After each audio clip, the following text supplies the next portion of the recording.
Saya ingin menutup dengan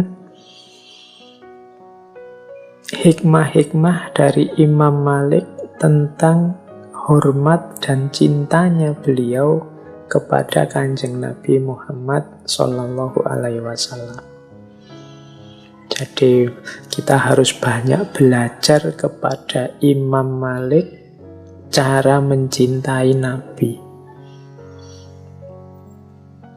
Imam Malik ini dikenal tidak pernah naik tunggangan kuda apa unta. Kalau waktu di Madinah, beliau juga dikenal tidak pernah pakai sandal.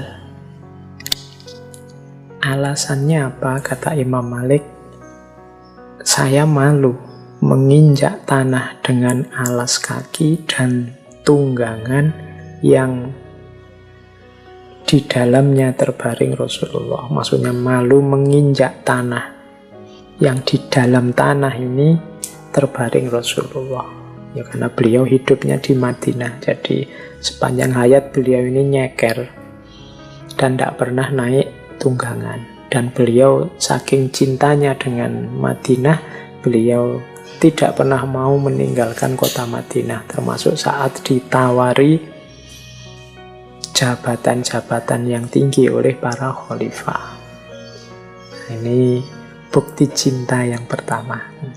Tema ini saya angkat biar kita lebih sibuk dengan bagaimana cara kita mencintai Rasulullah dibandingkan sibuk mencari-cari yang sebaliknya. Oke, terus ada contoh lagi. Imam Malik dalam kajian-kajian hadisnya, Imam Malik ini dikenal kalau bikin forum, bikin kajian itu tenang, lembut, tidak meledak-ledak, tidak ada ungkapan-ungkapan dengan teriakan-teriakan, dikenal lembut. Di antara alasannya apa? Karena beliau mengajarkan hadis yang itu dari Rasulullah. Beliau tidak ingin meninggikan suaranya dalam tanda petik, karena ada ayatnya itu melebihi suaranya Rasulullah. Ada cerita suatu ketika Abu Ja'far al-Mansur ini khalifah, saat berdialog tentang hadis dengan Imam Malik, suaranya tinggi. Wah, langsung saja oleh Imam Malik ditegur. Jadi kita ini di Madinah, dekat dengan Nabi. Jangan teriak-teriak, jangan meninggikan suara. Karena kita sedang membahas tentang Nabi. Itu tawaduknya beliau, saking cintanya dengan Kanjeng Nabi. Ada juga cerita Imam Malik ini, kalau ada orang bertamu ke rumah beliau, ini pelayannya akan menemui dulu, kemudian menanyakan keperluan tamunya. Keperluannya apa? Nah, kalau sudah dijawab, baru terus dicek. Ini tanya tentang urusan apa sih?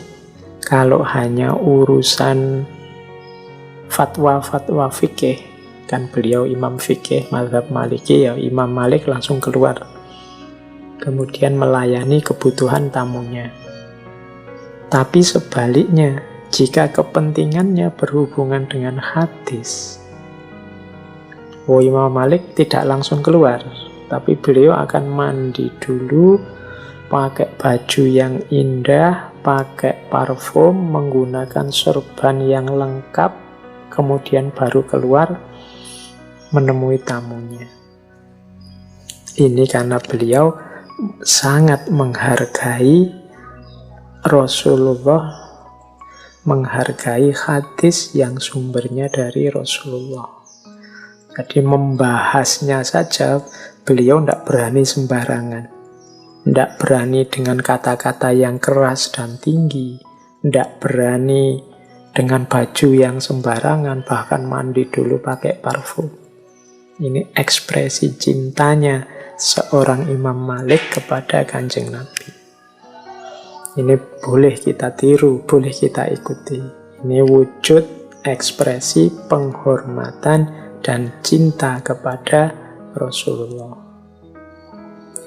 Bahkan ada cerita, tadi kan di depan saya ceritakan bagaimana Imam Malik ini sempat mengalami hukuman cambuk karena fatwanya tentang baiat kepada khalifah. Nah, ceritanya Imam Malik ini dicambuki sampai pingsan. Saat pingsan dan siuman, beliau kemudian berkata kepada masyarakat Madinah saat itu, "Saksikanlah wahai khalayak, aku telah mengikhlaskan penderaku, aku telah mengikhlaskan, ku maafkan orang mencambuki aku ini." Nah, itu orang-orang heran, loh ini kok langsung dimaafkan ya, padahal dia telah menyiksa. Setelah ditanya jawabannya Imam Malik apa? "Aku takut saat aku meninggal dan bertemu Rasulullah, maka aku sangat malu pada beliau jika ada kerabat Rasulullah yang masuk neraka gara-gara aku."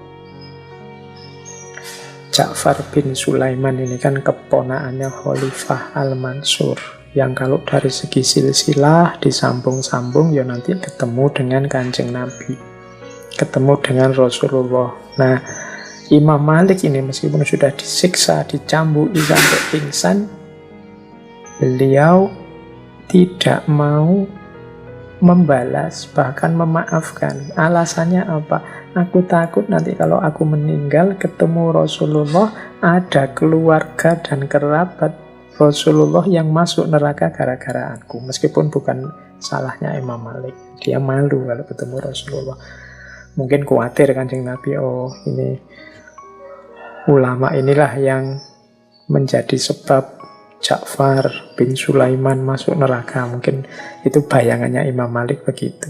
Sehingga langsung begitu sadar dimaafkan.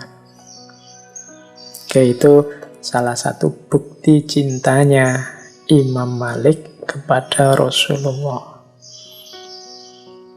Baik, saya kira sudah ya. Masih adakah waktu? Oke, kalau masih ada saya tambah satu cerita lagi. Ini biar kalau tema-tema kayak gini enak cerita-cerita saja biar tidak terlalu berpikir. Ada cerita ini hubungannya dengan Rasulullah juga. Ini pelajaran buat kita. Jadi satu ketika Imam Malik ini dijamu murid-muridnya. Makan enak untuk buka puasa. Begitu melihat hidangan, ini Imam Malik menangis. Wah, ini murid-muridnya heran. "Wahai guru, kenapa menangis? Apa engkau tidak berkenan dengan hidangan yang kami siapkan?" Imam Malik cerita bahwa hal yang sama dulu pernah dialami oleh guru beliau, yaitu Imam Ja'far Shadiq. Imam Ja'far Shadiq itu pernah juga dijamu oleh Imam Malik untuk buka puasa, dan dalam perjamuan itu Imam Ja'far Shadiq juga menangis.